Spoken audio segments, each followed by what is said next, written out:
যাদবপুরের আমাদের বলতে লজ্জা হয়, কিন্তু যাদবপুরের এই ইতিহাসও আছে।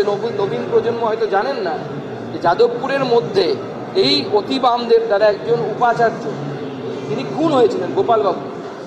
নতুন প্রজন্ম হয়তো জানেন না, খুব বিদগ্ধ পণ্ডিত মানুষ ছিলেন গোপালবাবু। যাদবপুর বিশ্ববিদ্যালয়ের উপাচার্য ছিলেন এবং ঠিক যেরকম হয় বড়লোক বাবার একজন ছেলে সে খুন করেছিল এই বামপন্থার নাম করে, এবং তারপরে পুলিশের হাত থেকে বাঁচতে সে পুঁজিপতিদের দেশ বলে পরিচিত আমেরিকাতে পালিয়ে যান এবং আমেরিকাতে সারা জীবন কাটান।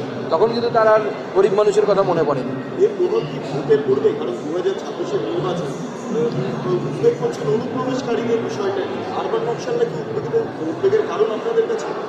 দেখুন, এই আরবান নকশালরা বিভিন্ন রাজনৈতিক দল দ্বারা ব্যবহৃত হন যারা ডেমোক্রেটিক ওয়েতে পার্টিসিপেট করে। গতবার যেমন নো ভোট টু বিজেপি হয়েছিল, এদের দ্বারাই হয়েছিল পশ্চিমবঙ্গে। যাদবপুরের বর্তমান অচলাবস্থা কাটবে?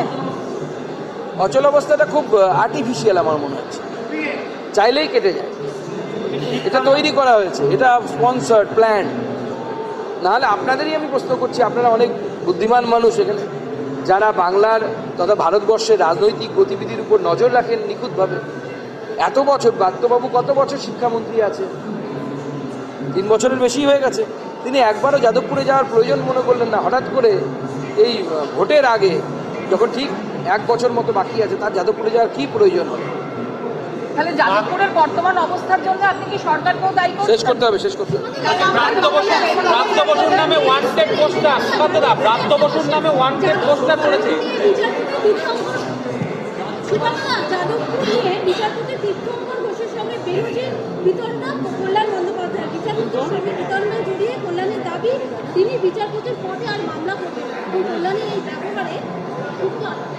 দেখুন, কল্যাণবাবুর কী সমস্যা আমি জানি না, তবে আমরা যেখানে দেখি ওনাকে চিৎকার করতেই দেখি।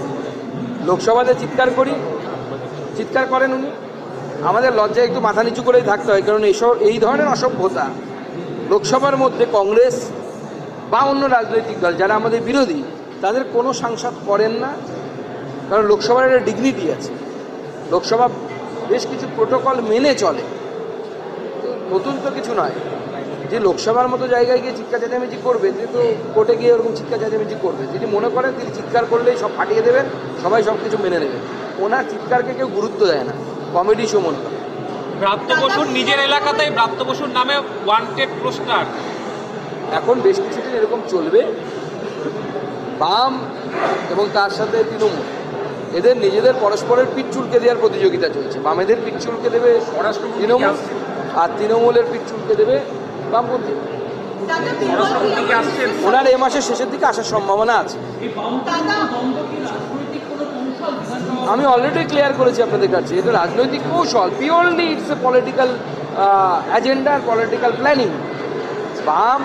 বামকে একটু শক্তিশালী করে দিয়ে, একটু রিলেভেন্ট করে দিই। এই মুহূর্তে তো বাম রিলেভেন্ট নেই।